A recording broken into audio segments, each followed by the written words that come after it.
talk about the VOD and the silver screen. Kevin and Tom and Joe know all there is to know, from masterpieces to deep fried tacos. And if the movie sucks, you might hear them say, there's no telling where the guys will take you. Get ready for a spoiler. Won't say it twice, cause we already warned you. Better watch out, it's gonna ruin the plot. Real spoilers. Real spoilers.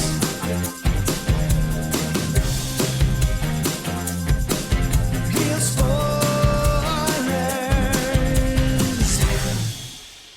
Broadcasting from the lush but not lavish studios located in the basement of the O'Keefe Institute for Advanced Film Snarkitude, this is Real Spoilers, episode 752. Bobby. Bobby. Barbara. If you're from the East Coast, Bobby. Bobby. Yeah. Bobby's World. That's a great show. So what's his face? Howie Mandel. Howie Mandel. Yeah, Howard Mandel. That's who that was. Howard the Duck. 7 degrees of Howie Mandel. So this is one of the rare doll comes to life movies where the doll doesn't start killing people. Mannequin. Okay. Well, that's a mannequin. That's not a doll. I mean, she was a doll. Depends. You can't Can't what? you can't play with a mannequin. Well, I that was guy certainly did in that movie. the manager of JCPenney asked me to leave. So That's fair. Yeah. That's fair. Yes. Yeah. but You're not wrong though. But yeah, most of them when they come to life, They kill you. they start killing people. God damn. It's not what's going on here. So let's go around the table and everyone can introduce themselves. This is Joe. This is Kevin. And this is Tom. Before we dig in proper, shameless plugs. Don't forget we're available on Apple Podcasts, Spotify, Google, iHeart, TuneIn. Wherever you find a podcast, you can find us. While you're there, follow us so you never miss an episode. Leave us a review. Super helpful. Or a rating. That's also helpful. Oh, yeah. You can also find us on Facebook, facebook.com/Real Spoilers. Oh, we also have a group. Like the page, join the group. There we go. There, That's what I you said. get. Yeah. I'm slowly waking up. 752 episodes into this thing. I'll get it down here eventually.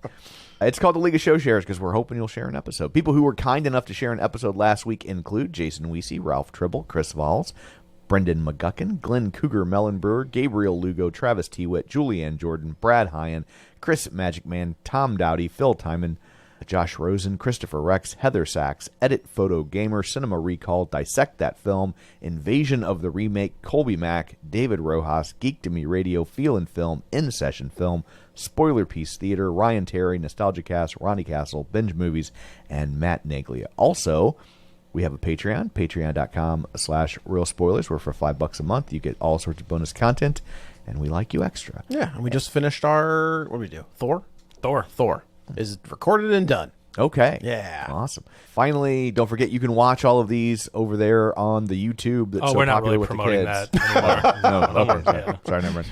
You know what we should start saying is don't forget to click that subscribe button. Yeah. Hit Smash, that. we smash that smash subscribe it. button. Smash it. Because That's if right. you smash it, it stays in and you can't unsubscribe. That's the way that works, Yeah. I guess. See, I'm old enough where Smash meant.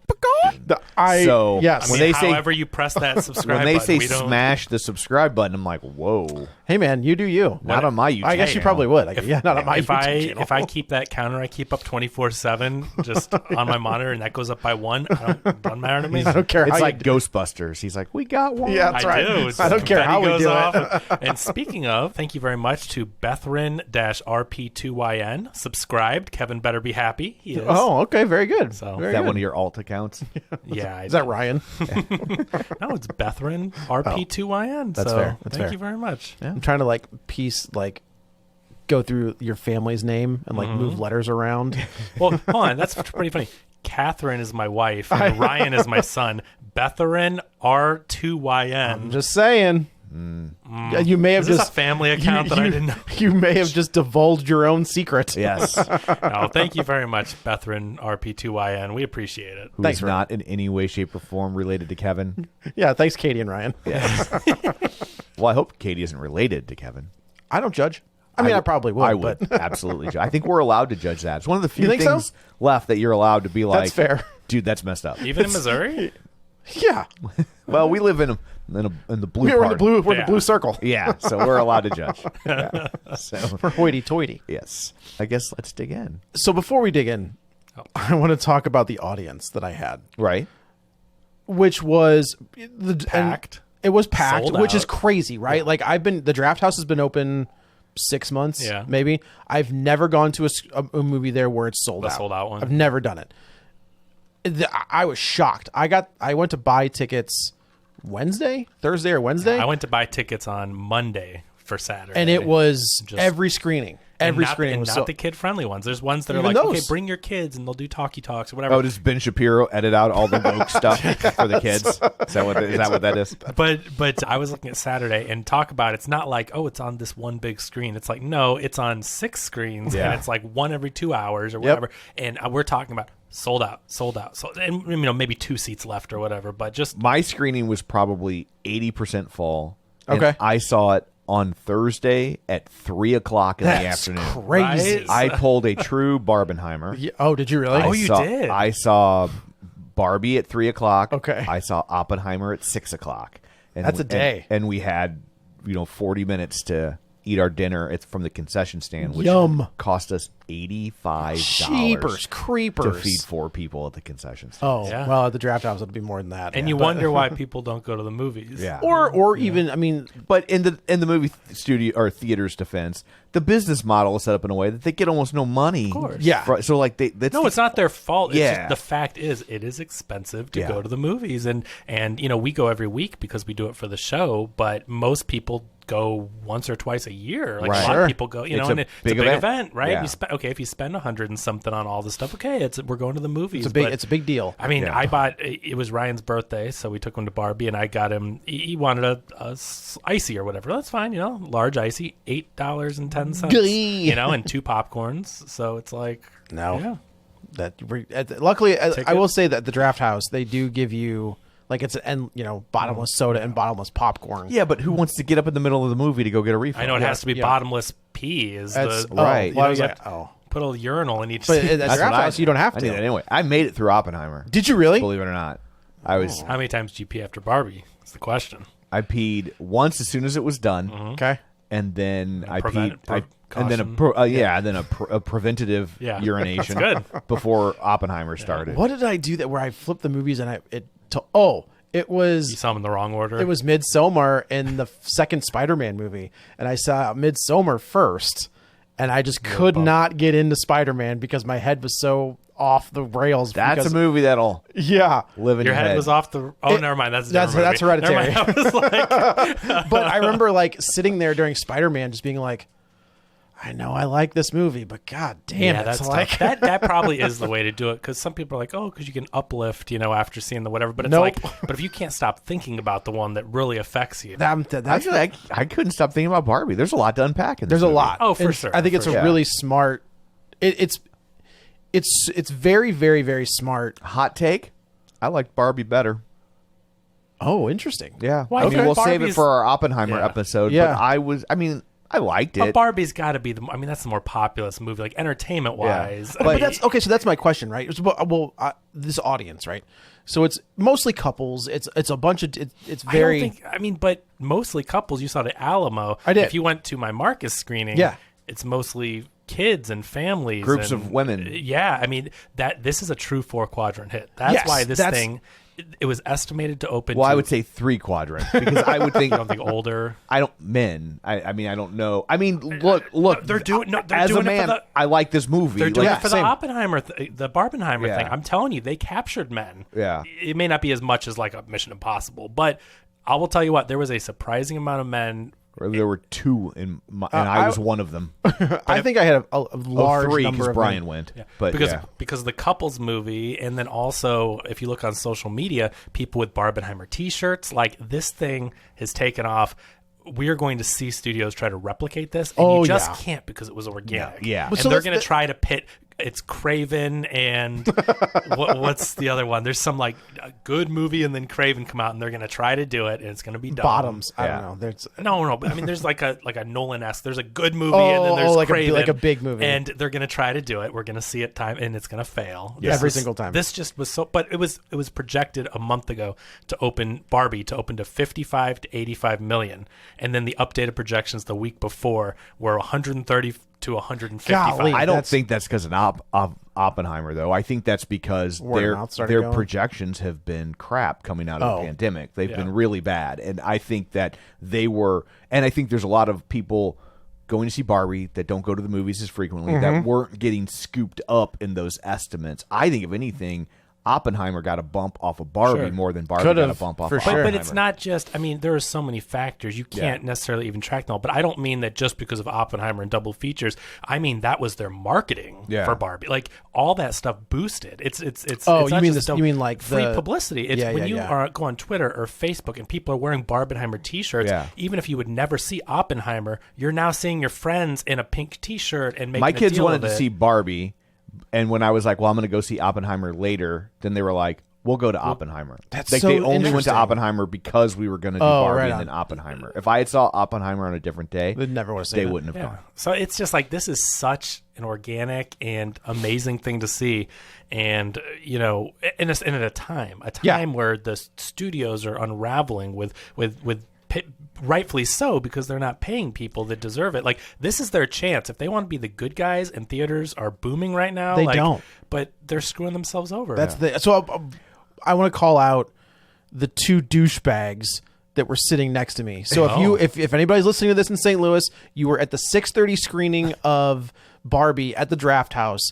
I was in row 8, seat 8. If you were sitting in seats 7 and 6, you're a piece of Why did you not get them kicked out? So you put it on your here's the thing. like you're robbing a bank. You put it on the order note, and you go, these guys are being douches. If they weren't doing anything that was kick outable, they were they were the most. It was like Pacific Heights. They knew right up to the line of what they could get away with. That's kind of the way it felt. Their etiquette was off? Their etiquette was off, and they were the most tone-deaf morons I've ever sat next to. When they get to the Zack Snyder joke in this movie, it gets an audible laugh in the theater, as it should. Right. That movie sucks.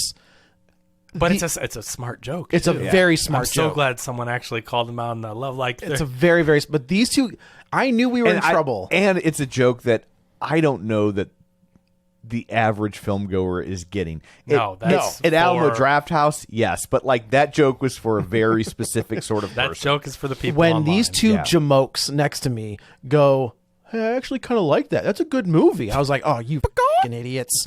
And like that's Well, I like The Godfather, but I wasn't mad that they made a joke I about love it. The Godfather, but that's such a great joke. Yeah. That is such a great joke. Yeah. So you two jack-offs are idiots. I'm glad the women that you were with completely ignored you the entire time, you tone-deaf f***s. Like, it was... The one guy sitting next to me was laughing so loud, it was like he was pretending to be... It was like... It wasn't even that... There were scenes that weren't that funny. Like Max Cady and Cape Yes. Fear watching Problem Child. Yes. That's a great reference, by the way. Thank you. You're welcome. That's I a do great that every movie, once. I too. host Both a of movie them. podcast. Yeah, I don't that's know if you know true. that. Yeah, Oh no, I I just do meant Problem Child. I'm sorry. Cape Fear sucks. I don't know what the other movie you're discussing You know is, who but- hates Problem Child? Who? Matt Basler. Oh, he can't. He's like, that kid's the worst. He hates that Wait, kid. what about Matt F. Bosler? That guy also hates him. Both of them? Both of them.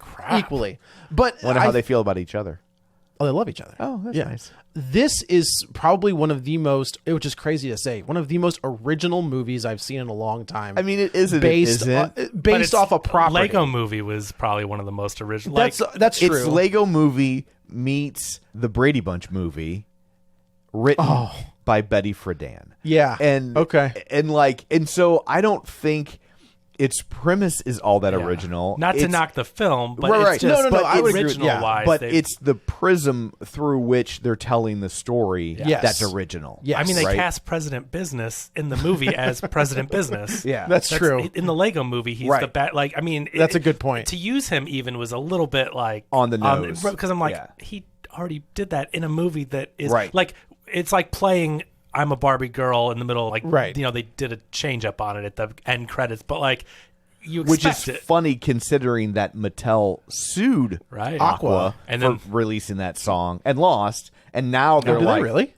Yeah. yeah, I know they Mattel- lost. Yeah, Mattel lost big time, but and then now they're using it Yeah. in a Barbie Sure movie. they They're like, well, you can use it apparently and not have to pay anyone for it. So, but I think you're right. It's like it's clever and it's It's really very good. clever. But when you watch it, you can't help but to think about like, oh, that's the thing that because Lego Movie gets deep and deconstructs Yeah. Legos Yeah. and toys and but uses I it. think they learned from Lego Movie because the big problem Lego Movie had as a concept is a similar problem that Barbie would have, is that there isn't a huge like world building for Barbie because you give each kid a doll, just like you give each kid a Lego, and then they create the story. Right. Right. Right. And so you don't have these touch points that people are wanting or expecting to see in the same way when you adapt like a comic book movie where you're like, oh, it's Batman, so I we gotta I get gotta him in watch that his suit. parents get killed. I gotta watch pearls fly everywhere. Right?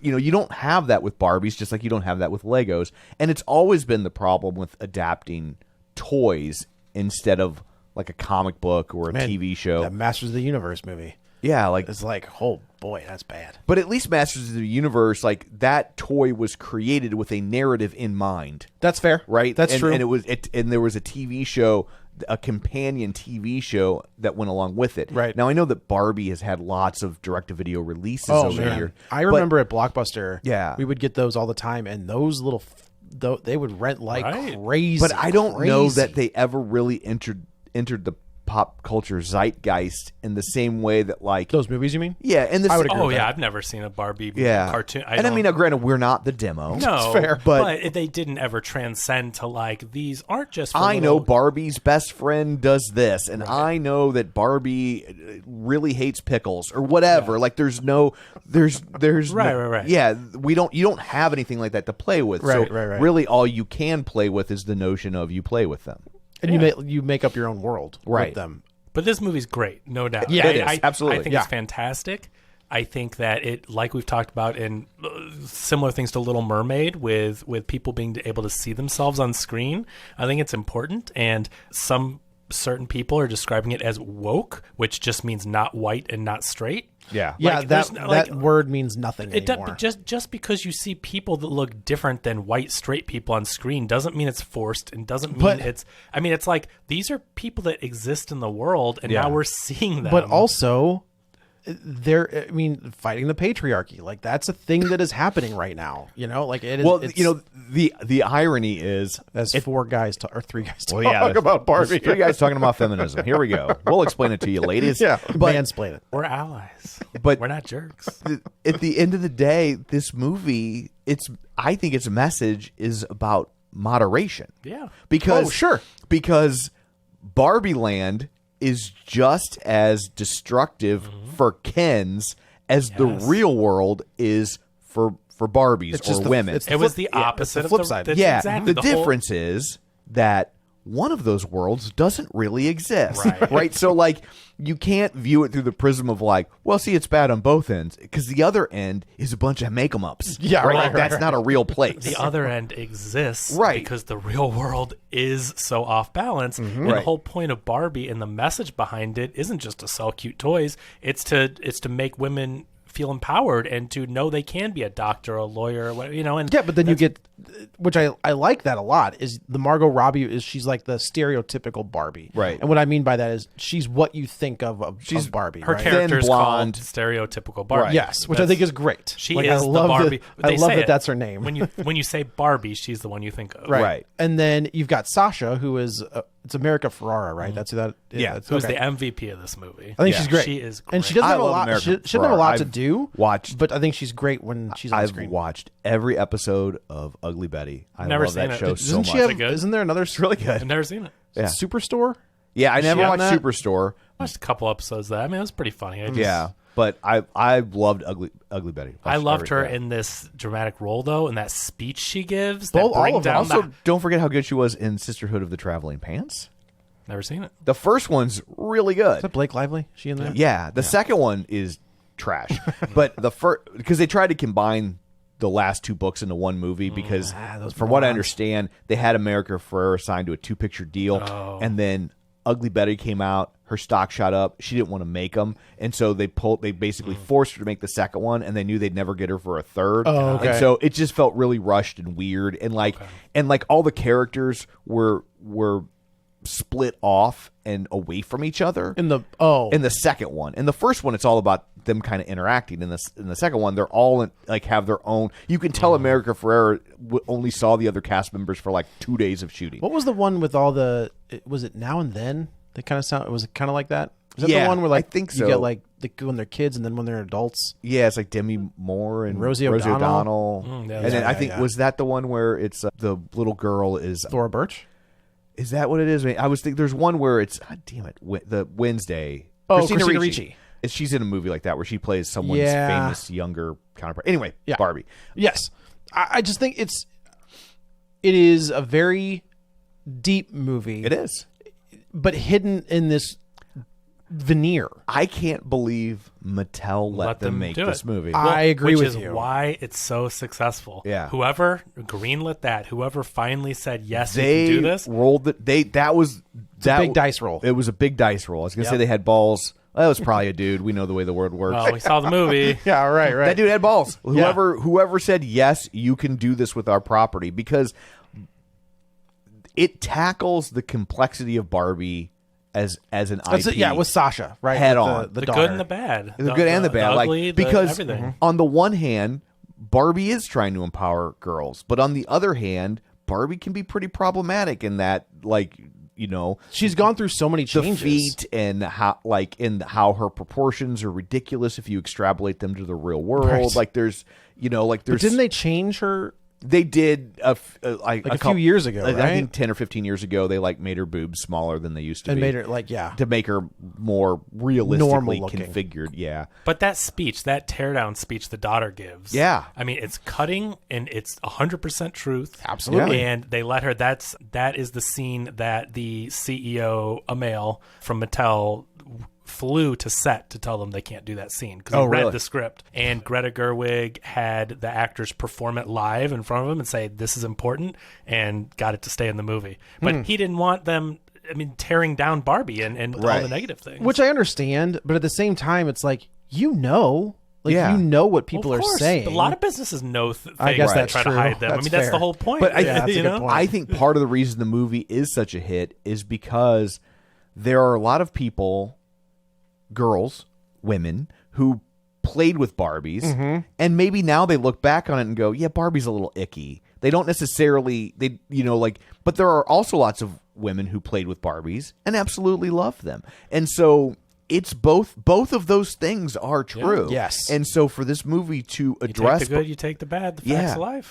for that movie to address both of those things, to tackle that head on, that even when Barbie's trying to do the right thing as a property, not as a character, they still they don't quite get it right. Let's like teach Barbie kids about motherhood. Let's teach kids about changing and your boobs getting bigger. Like they're Right. trying to do things, and then but Man, it's really that- tone deaf they're misfires, because it's largely men making the decisions Right. about how we're going to Exactly. talk to girls. I think that's one of my favorite gags of the entire movie is the discontinued going Barbies. through all the. I love that they're the island of misfit toys. That's right, You know, yeah. it's that's weird Barbie. weird Kate Barbies. I will Kate say, McKinnon's great.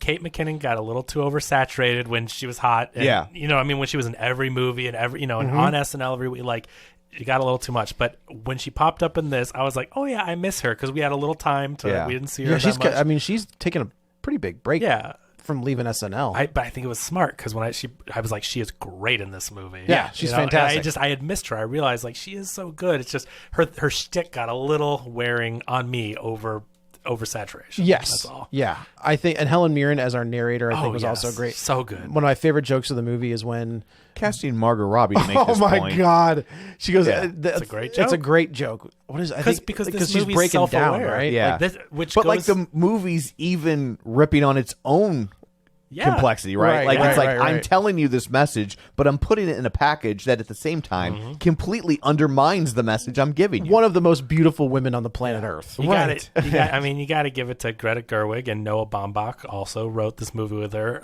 Two very talented writers. Yeah. And I think that I think the message is so strong, but they also crafted an endlessly entertaining movie. Yeah. Start to finish, this thing is a blast. And as three guys that it sounds like have no love for Barbie, no experience with Barbie. No. Well, Maybe I mean, your sister had my sister had a I don't even remember if my ridiculous amount sister of had Barbies. Barbies. I don't really remember seeing Barbies around. And my sister is 6 years older than I am, so I would think if there were lots of Barbies laying around the house, I would have come across them because she would have been done with them. Oh, by sure, then, sure. you No, know. my sister you could have cut their heads off and tied them to train tracks and had G.I. Joe I hook could up have with them. played dress up. You don't know. That's you know what? Don't You're judge absolutely me. right. Don't That's put me in a box. no, I never would. I'm a Barbie. like this movie. Yeah. No, my sister definitely had Barbies all over the place.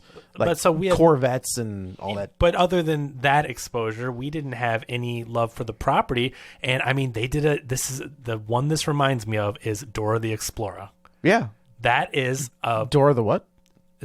is it not Explorer? Okay, No. Dora the Explorer. Sorry, it seems like it should rhyme. She's not a gangster rapper. No, so that's how little I know that I'm property. sorry, gangsta There rapper. you go. Thank you. It sounded like it should rhyme. It should. You're right. Okay. But Dora the Explorer is such a good movie. Yes. That has like no right. That's James Bobbin, the guy that did Yes. the Muppet movie, directed Yes. that, which that tells you what you need to know. But that movie is so good, and No right being that good. I had never seen the show. I had Cinderella movie was the same way. I have no affinity for Cinderella other than the Oh. castle at Disney World. But that movie is fantastic.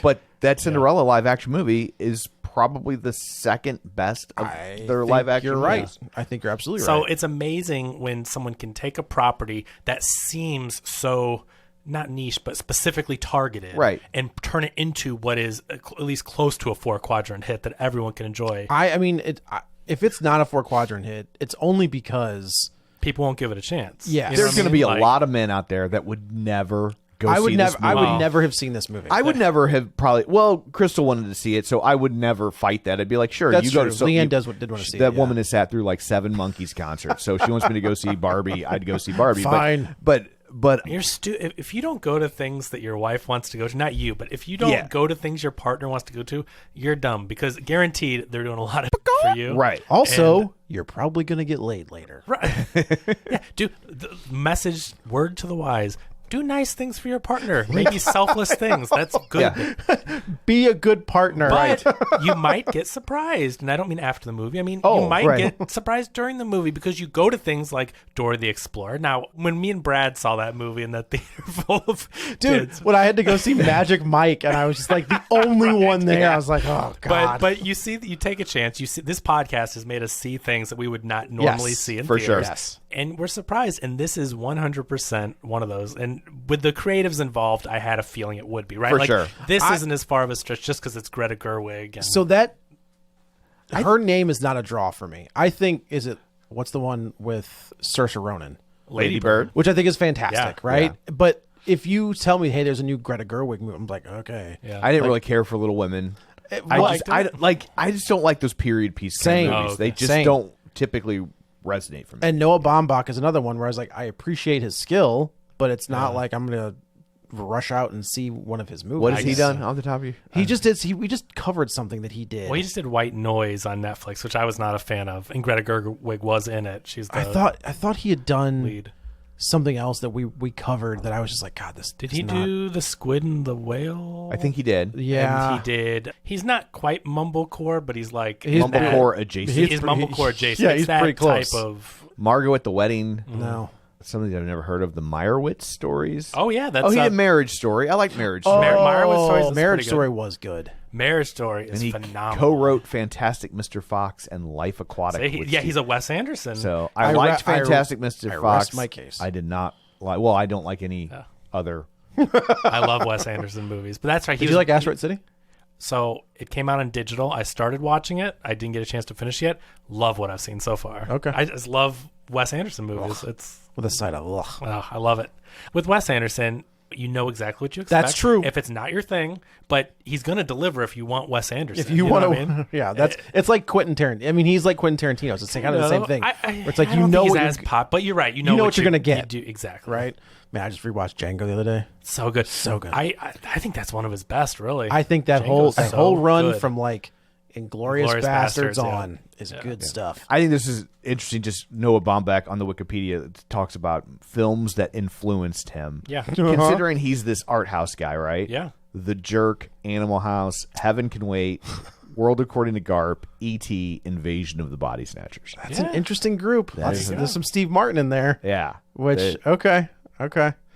But yeah, this is like it's perfectly cast. I think Margot Robbie is such a that is like brilliant casting. she is not. She's been like in Babylon. Yes. I really felt like she was having a hard time shaking Harley Quinn. I think that's fair. And I'm like, please don't do the Harley Quinn voice because it was nice to see her doing something that was 100% not Harley Quinn. Yeah. The Harley Quinn voice wasn't there, none of it. because when the movie first starts, there's something when she talks, and I go, it may be when she's just saying hi Barbie or whatever, where she has the Harley Quinn that I don't know twang that It's like whatever that, she does that I almost want to call it like a inflection vocal she puts fry, on but it. that's She gets not- this sort of like Jersey accent.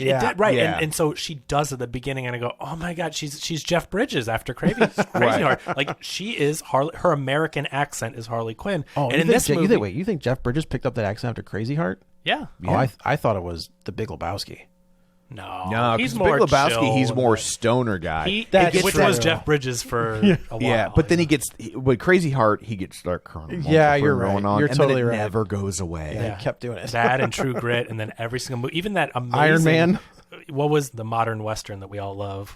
With Chris Pine and Ben Hell or High Water. Hell or High Water. and it's Man, like, that he's like the movie's so Texas good. sheriff or whatever. Yeah. So like, but he still was like its exact same voice, and it just never changed no matter what he would be in. But anyway, I was worried about it. But then when she really starts getting full lines, I'm like, oh, okay, she's doing something. Well, different. her voice also changes as we find out.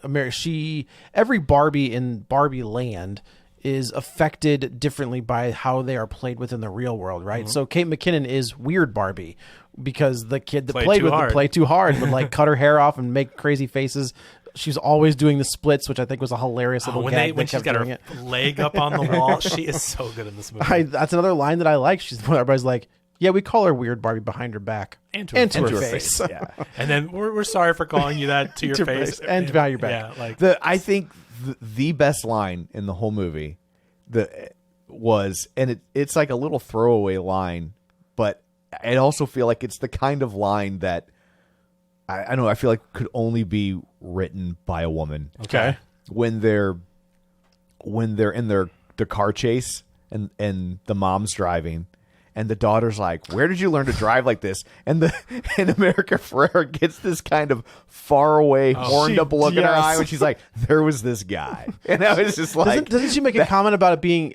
Did Dad teach you to do this? Yeah. Isn't that what it was? She goes, "Is that guy's dad, right?" And she goes, "Oh yeah, honey, Yeah. his dad." There are so many good lines, and also, obviously this is a female-driven movie. There are a lot of amazing performances by women throughout the movie, but Ryan Gosling and his comedic chops, you got to give it to the guy. and also in the same way that I can't believe Mattel was willing to let them make this movie, I'm surprised someone like Ryan Gosling was willing to let himself be the butt of the joke. Yeah. The way that he was. I feel like Ryan Gosling is that guy, like with his sense of humor. Oh, I agree, Yeah. and I think that's why he said yes. Yeah, but right, yeah.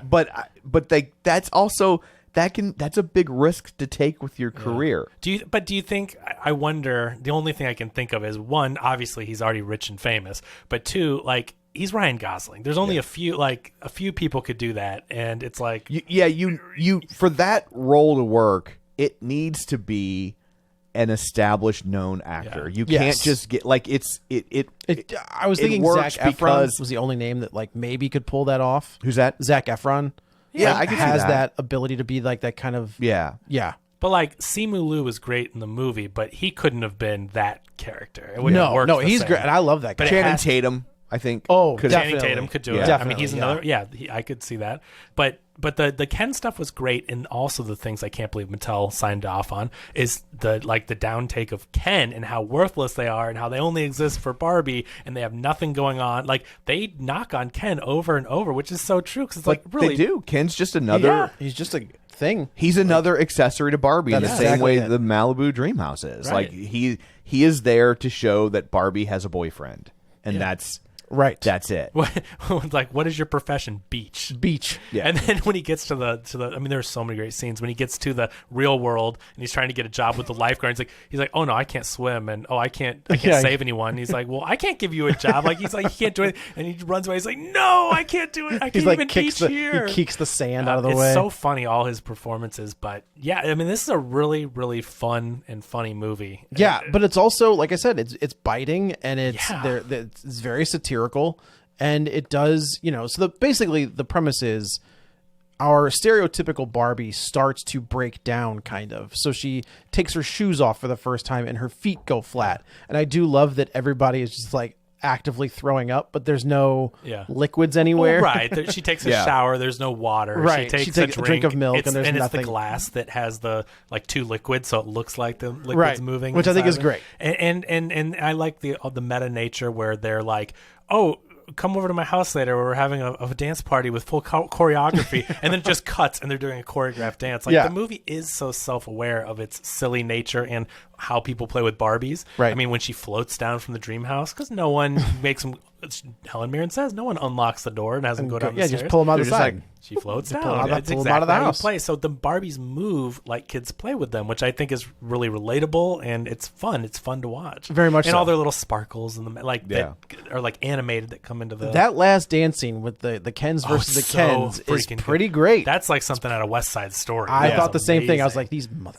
Yeah, that's like an American in Paris, Very sensational, like stylized choreography. Yeah, like one of those. Yeah, dream big time. sequence. It's great. Yeah, and so her feet go flat, and she's starting to become have real. An existential crisis. Yeah. Correct. Does anybody worry about death? And everybody stops During the middle of the dance sequence. Yeah. Have you guys ever thought about death? And everyone dying, because I'm dying to continue dancing. Yeah, They're like, woo! great. Yeah. I do think it's funny that one of the gals in this movie was this runner-up to Lois Lane. Oh, okay. Which one's that? The one that looks like Lois Lane. Oh, okay. I thought that was Lois Lane. I'm sorry. No, she looks like her. Yeah. I don't know what her name is, but she was like the second name that was getting knocked around for Lois, and I think it went to the gal from Marvelous Miss Maisel. So this cast is stacked. So just to say, Issa Rae plays Barbie. Kate McKinnon plays Barbie. Yeah.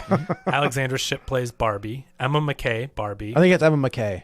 Is it? Okay. I think I can see that. Yeah. Oh, yeah, I could definitely see that. Hari Neff, Sharon Rooney, Anne Cruz Kane, all Barbie. Ritu Ara, Dua Lipa is a Barbie. Yeah, it does make life real easy to not have to name your characters. Right, so we can just talk about, hey, Barbie did this. But for the Kens, Ryan Gosling, Simu Liu. Kingsley Ben-Adir is in Secret Invasion as Gravik. I haven't watched that one. Oh, he's the lead Skrull. One Night in Miami, he played Malcolm X. That was kind of a bigger role that he got around awards time. No, he's good in Secret Invasion. Scott Evans, Chris Evans' brother, is one of the Kens. Oh, really? He's like one of the main ones, like on the dance line. That's He's funny. on the right side, I think. Okay, But yeah, that's it. John Cena.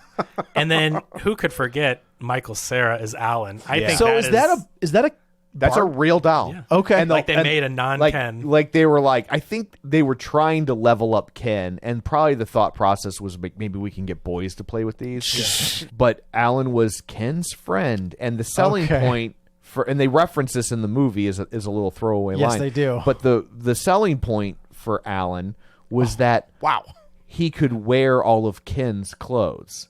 Yeah, like all of the clothes for Ken fit Alan, so you don't need to get new clothes. So it's like it ended up having this very gay vibe. Sure. Ken has a best friend and they share clothes. Correct. But that's not gay at all. No, but I think and you're homophobe Michael for Cera thinking it. is definitely supposed to be gay. I don't know. I don't know that he is. I think that I it's don't, just whatever you project onto Alan. Yeah, I guess that's true. Well, I don't think they really ever address it one way or the other. No, they don't. But they definitely address the fact that it's a little weird. Yes. You know? But what this movie doesn't, it's not, the whole point is that seeing people that look or act differently than you should not be a big deal, right? And so, like, in this movie, there are gay Kens and there are trans Barbies in this movie. So there is that the redhead was trans. Yeah. Right? Yes. Yeah. But that's what I thought. But it's not, they don't go, oh, hi, trans Barbie. And they don't, like, the whole point is that this is Because none of them got genitals. Yes. What a great line that is, too. I have all of the genitals. So funny. But I could see, because I saw that I don't even want to mention who shall not be named Sure, saw the sure. movie and of course was going to hate it and did a huge takedown of it. And I'm watching the movie after that and I'm like, oh, well, of course anybody with that mindset's going to have a problem with it. But they never hammer you over the head. Yeah. These people, They just exist. Yeah. And that should not be a problem. Plain and simple. But the representation of Barbie in a wheelchair, Yeah. Yeah. that's important. Barbie with for- a TV in her back. Yeah, some people do. But, okay, there are a lot of little girls that play with Barbie are going to see this movie. Some of them are in wheelchairs. Yeah. Like, you know what I that's saw a going to great mean to that? I saw a great tweet the other day from a woman in a wheelchair, and she was breaking down. She was comparing her wheelchair to Barbie's wheelchair. Interesting. To be like, here's what mine does. Here's what Barbie's does. Okay. Here's what Barbie's gets wrong. Here's what it was, and it was fascinating. Yeah. Interesting. But that stuff's important. No, and I think I like to see it. We've said that 100, with Spider-Verse and the female-led superhero movies, all of that stuff is insane. Spider-Man, and I've said this before, but Spider-Man is practically the inventor of representation. Absolutely, Right? he Like is. they made Peter Parker a nerdy kid because Yep. they knew lots of nerdy kids were reading the comic books and they could live vicariously through the idea of a nerdy kid secretly being a hero. And then you and if you love Spider-Man and hate representation, you're fucking stupid. Yeah. But that's the thing is like with Superman or Batman or some of the guys who you can see their face, right? It's like it's a white guy. Like we know that's a white guy. Yeah. With Spider-Man, you can't, right? Like when he's swinging through the city, Yeah. any kid, any race, any gender, anything can be under that mask. You have no idea. And I think that's insanely important, especially today where I think kids are just inundated with hate, like whether and not, because of social media, really, right? Like it's easier to bully someone without having to say something to their face. So the fact that they can feel present and feel like somebody sees them, and not just kids, I guess that's not fair. Anybody. Yeah. Sure. I think that's insanely important. And mean, this doing- movie does tackle it almost perfectly. Little things like what you see in this movie, whether the representation, people popping up or someone in a wheelchair, like that can save lives just by having that on the screen. You can make such an impact by having someone felt seen, that you're not alone, and it does not derail the movie. It does not have a spotlight shined on it. Again, they just exist, and it's This great movie to see. has a message, but it's a smart. They deliver it very, very smartly, and It doesn't feel like your vegetables. it's also good. it's But there's a lot of vegetables. There's in a there. lot of vegetables. But it's like they put vegetables in your ice cream. or they put them in the air fryer and they roasted them up real nice. Lots of oil. and you put some garlic on salt. That's good stuff. But there is like a goofy veneer to it that I think is insanely smart. Yeah. I think it's insanely smart. It's when you hire someone like Greta Gerwig to make a movie like this, a Barbie movie. She's not making just a kids movie. She's making she's definitely- a movie. you It know, reminds me of School ofCk. yeah, Very much so. Sure. That's a They good call. brought in an art house person, and I know School of Rock isn't based on a pre-existing IP, but but Linklater is the last person you'd think of to make a kids movie. right, Yeah. and he made this great kids movie that today would be shouted down as woke. Yep. Oh yeah, Because of all the there's all the inclusivity, different yeah. all the different races. There's a gay kid. There's like what I mean. That movie would be the right would lose their and I've said this before too. You know what other movie the right would lose their about today? Smokey and the Bandit. Oh, Right. You're Without making question. you're making the police look bad.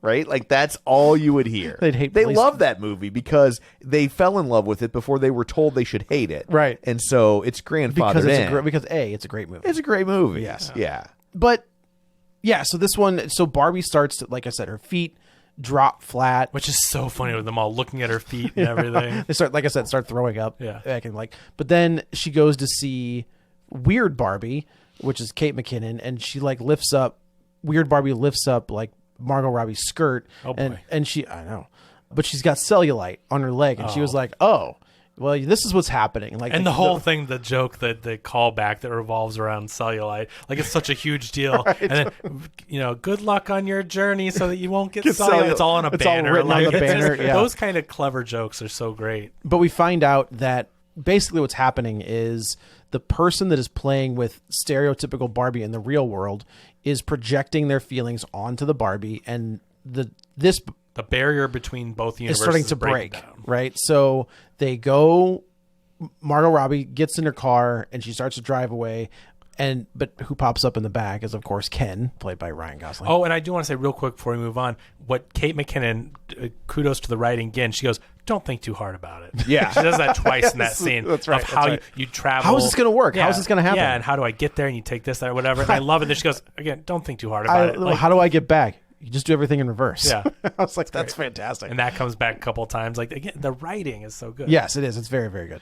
So Ken and Barbie go to the real world and they think, look at, Barbie, of course, with this. I like when their car flips over. Because, Like- again, playing with toys. Yeah, it's- that's how you sure. would do it. When Like, Ken is, you would just and flip he's the like, whole thing. whoa, and they go upside down. And Yes. it's so funny. And of course, Barbie thinks that in the real world, women are going to be running the and Let me go to this construction zone. That should be a perfect place for girl power. right. And I do love she's like, I feel conscious about myself, like, which is a constant thing. He's like, and Ken's like, I feel great, and she's like, I feel this like weird fear going through, and of course the guy walks up and slaps her in the ass, and she turns around and punches him in the face as Like she cat should. collar, all the they're- construction guys, of course, cat collar. they keep getting She's arrested. like, why aren't there? Where are all the women at the construction site? I don't understand. And basically, we find out that this has happened before. A Barbie has gotten into the real world, which I thought was coming back for something, because They show her it's that babysitter one in the end credits. it's Skipper. Yeah. But one. that's Barbie's sister. Oh, it's her sister? Yeah. Kid. Okay. Skipper is Barbie's kid But sister. they show her on the... Skipper's the one who gets the bigger boobs. Growing up Skipper. Yeah. Okay. And they show that. But during- they say that Skipper got out. Yeah, and she tried to kidnap a kid because at the end they show her she's a babysitter.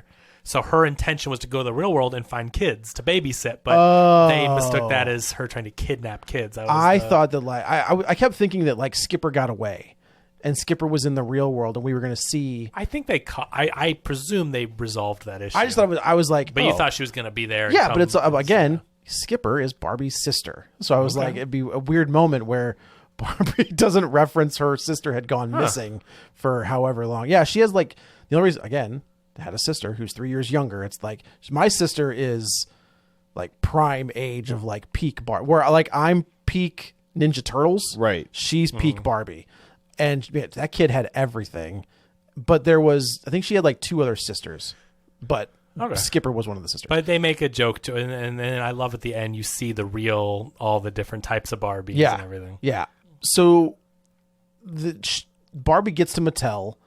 And meanwhile, Ken is having his own existential crisis because he sees all these men in power. There's men doing business meetings, and he's seeing all this. And so he goes to the library to look up the patriarchy. And finds books on like business and men and horses. Horses.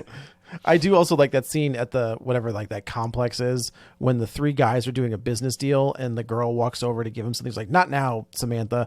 And Ryan Gosling kind of like imitates how he moves. I thought, he's like, watching them all so and he's realizing, like, oh, these men have power here. Which again, to Tom's point earlier, they do such a good job of showing you the imbalance in both worlds. Yeah. The solution is a compromise. Like Barbie is a response to the real world, which has a lot of terrible things, but also the goal should not be to get to Barbie where it's all women, but it obviously shouldn't be all men. They've got to meet somewhere in the middle. Yes. And so this movie does a good job of also being like, well, you can't just have Kens be nothing, or look, the Kens are incels basically at the end of this movie. Yeah, that's exactly what they are. Right? Yeah. So there's that takedown, but it's also like, well, the Barbies are giving them nothing to do, so they want to take over. I will also say one of the things I don't like about this movie is the way the Barbies kind of win the day is by doing the thing that I thought the same a lot of thing. men accuse women of doing, Right. which is using their feminine wiles to manipulate and pit them against each other. That scene at the campfire, which again, where they're all playing Oh, push. okay. Wanna push that's not you. Bush. Oh, did you Yeah. say push or Bush? Push. Yeah, okay, thank you. Yeah. I was like, that wasn't Bush. Yeah, no, they don't have genitals. I love that how they're singing at them Although for 4 hours. it's a bit of a cheat because push is written. That's all being said by a woman. Oh, is it really? The opening line of That push has to be on purpose, is, then. "She said."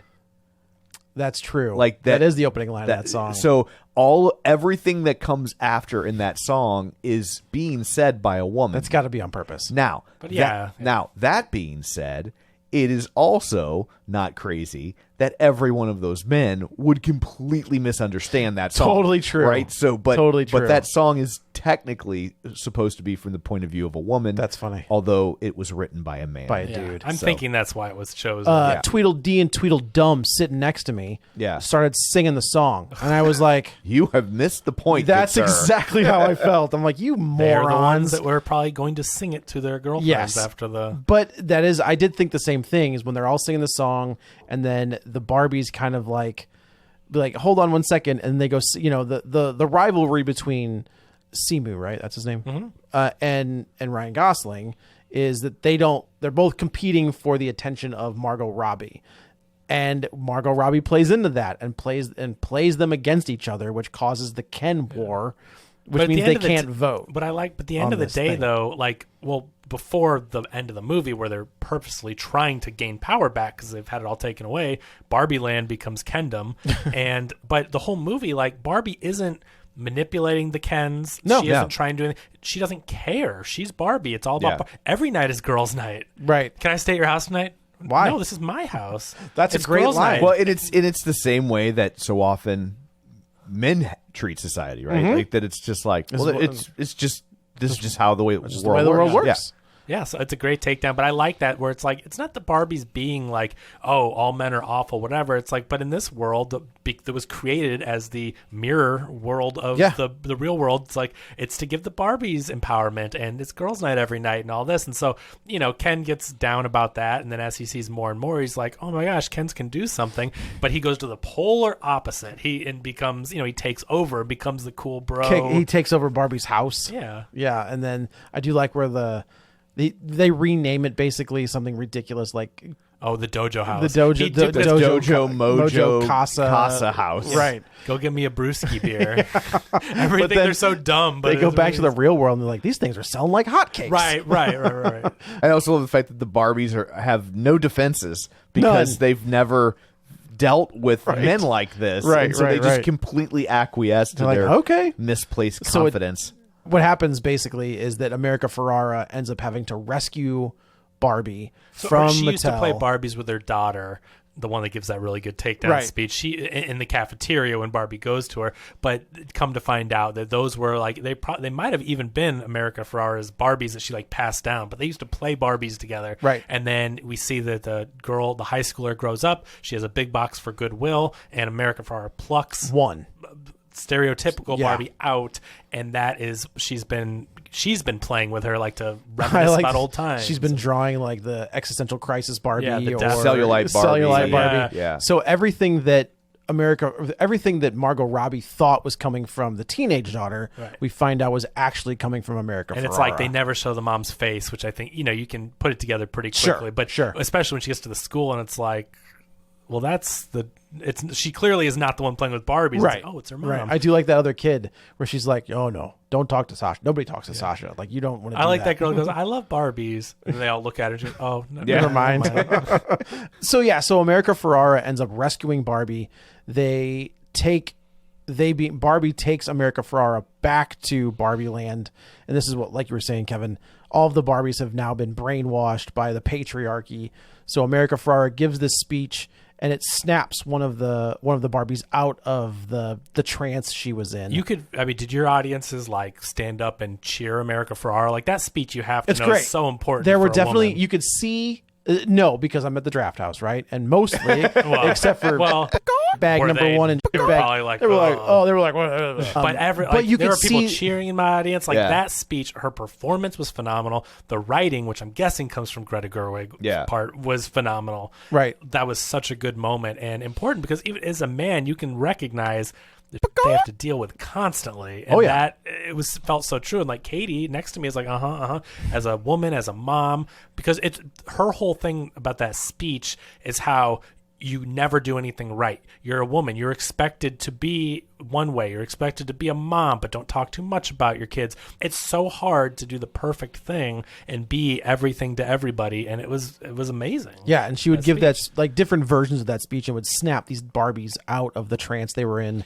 I like when they would cut and she would just give like one A snippet. Yeah, it one was- little Yeah. like little kernel of truth. Right, and they'd be right. like, whoa. Oh, there it is. Alan was going around with them, helping them. They all dressed in these like pink Jumpsuits. They're like secret, disguise or whatever. And yeah, Alan's jumping out of cars and pulling them in and stuff. I love that Alan thought he was getting away Yeah, into the I'll real never get world. out of And he was here. like, oh. That Alan fight sequence was hilarious. Yeah, There's like man, I got- construction workers putting a wall, and he's like, once we figure out how to make the bricks build sideways, we'll really be I able got to. big old Scott Pilgrim vibes with that fight scene. It was just great. fun. I mean, he's beating up all the construct. Like Alan, for whatever reason, is able to totally kick ass. He's got that guy with a shovel across his throat. Yeah. And like I think it was America goes, oh my God. And like he chokes that guy out. Yeah, He's like, it's we gotta go. so funny. But and then when they're like, we're going back, he's like, I'll never get out of here. Yeah. I love Michael Cera. It's I do so too. Great to see him. He's so interesting because I think Scott Pilgrim is fantastic. I love Scott Oh, yeah. Pilgrim. I can't wait for and that show. Superbad. Voiced and- by all of them. Yeah, right. Yeah. I think, but he kind of disappeared for a while. I think he was overwhelmed with how famous he got. Like I read an interview with him. We said after Superbad and Juno back to back, it was like it was a lot. Yeah, he had so much coming at him. He just didn't know how to process it. That He seems was and just like, Arrested Development, like Yeah. all that stuff. I mean, he was a YouTuber, I did not know Yeah, that. Clark and Michael. Okay, it's funny. Somebody he was posted. a voice on Roly Poly Oly. He's been working. Was since he he's a little really? kid. He was Roly Poly Oly's little brother.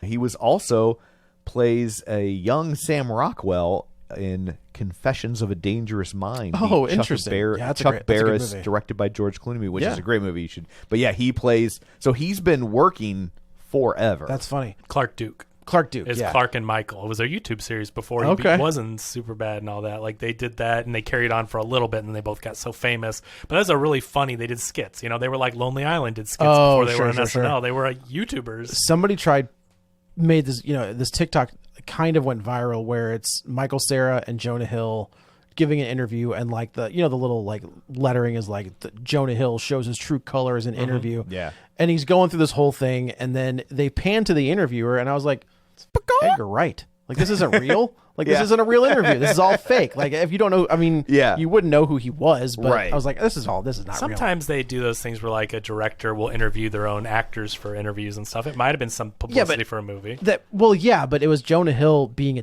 Yeah. and I was like, this isn't real. Like it's not. I don't know. Well, and then, did you see like the one where Michael Cera's like being goofy behind him? And he's like, "Michael, get the fuck away from me!" Like with all this stuff coming out about Jonah Hill, and you see how he treated, good guy, lovable Michael Cera. Yeah, right. It's like, I don't know. This is the end tells a different story about Michael Cera. Well, that's so great because he's playing against Type. I know. And the poker one when he plays Tobey Maguire, Oh, Molly's game. He Michael is. Cera's Yes, playing you're, Tobey Maguire. you're absolutely And right. He's a total.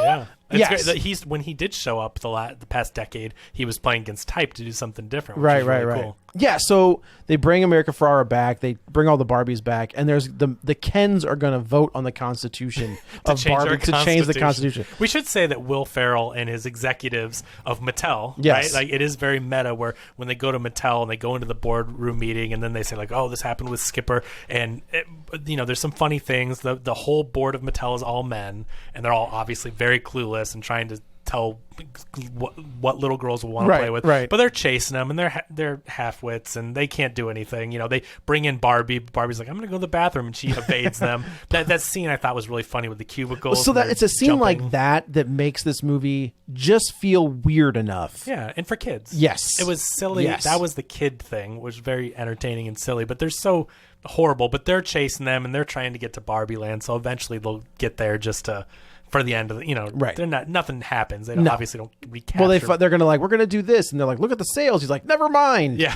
Rhea Perlman also plays the ghost of the creator of Barbie, Ruth Handler. Ruth Handler, and I'm glad they don't gloss over the tax evasion thing. I thought it was really interesting that like they even take on the fact that like the creator of Barbie got in some trouble. is problematic. That's the thing. Like, that's another one of those things where I left the movie and my number one reaction was like, Mattel let them do this? I thought she was going to be Skipper. Oh, That they had that's- I captured see. Skipper and that she was, She had been aging because she grew she's in up the real and- world. Yeah. So everything they fixed it. The Kens fight each other, and because they're fighting each other and doing this giant number, they don't get to vote, which I think is another great line where the one Ken goes, "Hey, weren't we supposed to vote?" And Ryan Gosling goes, "Oh yeah, because they did the whole dance number, and I totally forgot." And then they, but everything goes back to normal from before. But our Barbie, Margot Robbie, knows that that's not the right way to do things.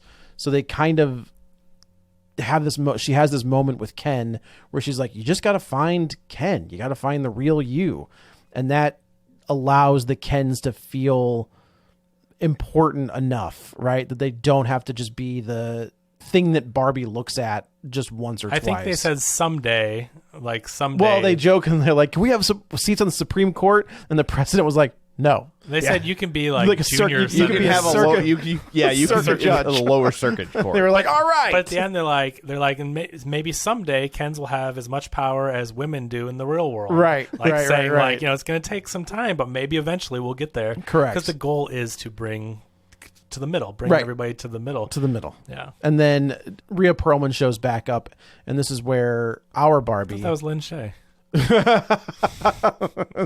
No, but it is like I haven't seen Rhea Perlman in Lord knows. I mean, her husband works like a madman, but she just popped up in one of those book club knockoff movies where they were cheerleaders. Oh, that's right. Oh, Yeah. 80 for Brady. Yeah. No. Oh no.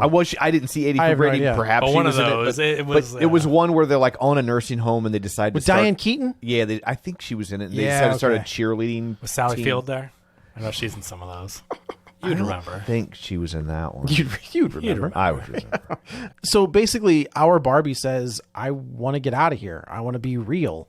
And Rhea Perlman's like, "You realize that like you're gonna get old. Like things aren't gonna be the same here." And she's like, "Maybe I'm just not supposed to be here anymore."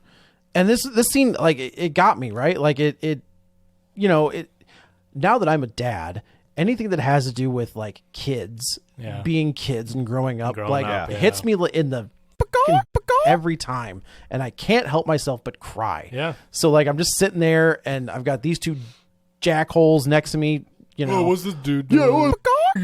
How dare you show emotion? Yeah, She just tried to kiss one of them. Falling in the mouth. Dude, it's happening.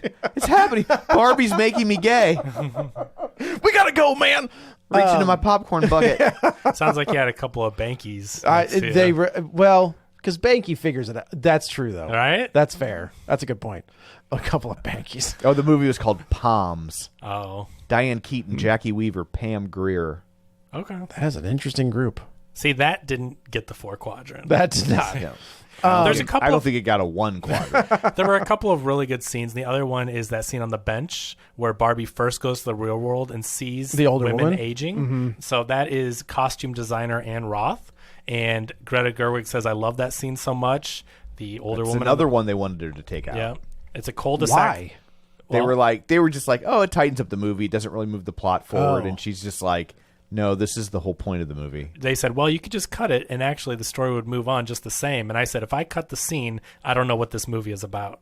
Like that's the thing when you get Greta Gerwig to make. You do need that scene. It's important so for the character to realize yeah. like people age. It's part of her journey, and that's one of the reasons why this movie's so good. You hire Greta Gerwig, and I think she delivered on all accounts. She got the fun kid stuff, the action, the comedy, but she also got like the existential stuff, and she understood the nuance of Barbie. That like it's and I think ultimately dealing with the complexities of this character is an example of where we need to move as a culture. Mm-hmm. That like something can have issues that we look back on and say, well, we wouldn't make that choice today, but you can still enjoy it.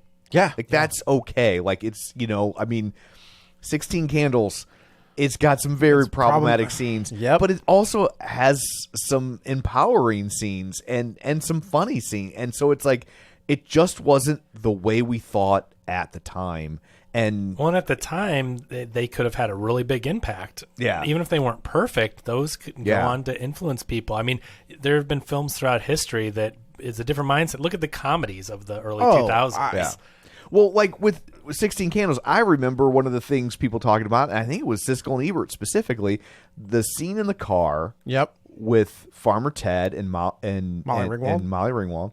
where and they were like, in any other movie of that time period, they would have had sex. Sure. And you think it's building up to that, and then they don't. Like, that was very different and forward thinking and subversive for its time. Yeah. It's kind of lost to time now, that what that felt like in that moment, to have you think it was going one direction and then take a turn. Is there an abortion in Animal House? What am I thinking of where the guy has a crush on a girl? The Last American Virgin. Is that what it is? Yeah, that's where it ends with. The Last American Virgin's really weird. It's such a good movie. It's like two totally different movies. Yeah. There's like this wacky 80s sex comedy for half of it, and then the other half is this weird after-school special. Like, because he ends up He loves this gal. He's totally into this girl. Yep. Another guy gets her pregnant, and he ends up friend-zoned and taking her to get the abortion. Right. And then that's how the movie ends. I don't think I've seen that one. It's Yeah. really good. And Is that Andrew McCarthy? I think it might. And Robert Downey Jr., right? I don't remember Robert Downey Jr. in it, but it was like, and what was weird is it wasn't like the first half was one thing and the last half was another. It was like every other scene, Yeah. it like toggled Yeah. back and forth. That's It was- that's a really good movie. it had some really odd tonal shifts. Jennifer Jason Leigh's in Animal House, right? She's the girl that they bring back in the grocery cart. Am I remembering that right? I forget. It doesn't. You know what? Yeah. It doesn't matter. This movie was great. This movie is great, and and the ending, of course, she decides to go into the real world. She being Margot Robbie, hangs out with America Ferrara and the dad, who we see the dad very briefly as he's doing Duolingo Yeah, or that's whatever, funny. trying to speak Spanish. And What about Dad? He'll be okay. He'll be And they fine. cut to him, and he's just trying to doing do- his thing. and I like the way the daughter goes, "Yeah, he'll be all right." Yeah, dads can entertain themselves pretty well. We got n- plenty to do. not You a don't have to problem. worry about it. Yeah. I pulled up Last American Virgin. I do not recognize one actor in this movie. Oh, Lawrence Monason, nope. Diane Franklin, Nope. Steve Anton, Joe Rubbo, and Louisa Moritz. Joe Rubbo is going to be Joe's porn name. No, okay. So what's the one with Andrew McCarthy and Robert Downey Jr.? That's the one where it's like art imitating life, or vice versa, where Yeah, Robert Downey it's, Jr. was all messed up in the movie. Yeah. Oh man. It's like Bright Lights, Big City. No, it doesn't matter. That's the one I was thinking of. That's a good movie. So she goes, we think she's going into Mattel, right? We think she's going in to get a job, and of course she was like, All the family's like, you can do this. yeah, At she- the like cars, they drop her off. Barbara Hatch, I think was her name or whatever. And she's like, I'm going to see a gynecologist, and that's how Well, it she's- ends. I'm Barbara. Yeah, I'm here to see my gynecologist. Right. Title Credits. card. Yeah, it's fun. It Less is- than zero. Thank you. Oh, Oh, there you go. yes, which is a Bright fantastic. Lights, Big City, I think, is the knockoff of Less Than Zero that starred Michael J. Fox. Okay. Oh, I'm gonna have to check that out then. Less Than Zero is so good. This is again in this world, in this summer of tent poles and sequels and all of this stuff. This is a breath of fresh air, right? Like, we're gonna keep getting, for the rest of the summer, we're gonna keep getting the same we've been getting, and they may not perform at the theaters. And then you get something like this that is based on a property, like it's for real, but it's taken up a notch. Yeah. And it's so smart and it's so funny. Yeah, it's inventive. It's clever. I mean, it's original enough. It's not, like we said, it's not completely original, the concept That's of it. fair, yeah. But it's done in such a way where we don't see this all the time. Right. And and I think it's a big budget movie done like an art house. It's an art house movie that has like It's a big budget movie with an art house sensibility. Yes. Yeah. Yes. And it works. And obviously it's paying off. Yeah. Well, It's like- what was the budget on this? $145 million. Okay. And So it's- not nothing. No, that's a big budget. But- That's a big budget. But when you spend that money and it opens to 150 something domestic opening weekend. So I mean, this dethroned Mission Impossible 7, which had a huge opening itself, and it's Right. still going to have a decent one, but I mean, look at these 2 weeks in a row and these 3 huge movies. It's great for theaters, but then you think about, well, what is their future looking like without What's them next making week? new movies? Yeah. I mean, not necessarily this summer, but when this wraps up, like the longer they go without making movies, That's it. I think Things you're going to start seeing, it's going to be like the pandemic again. It's going to be like, come watch The Godfather. Come It's watch just Back so to the Future. It's so stupid because they could not be any more tone deaf, these studios.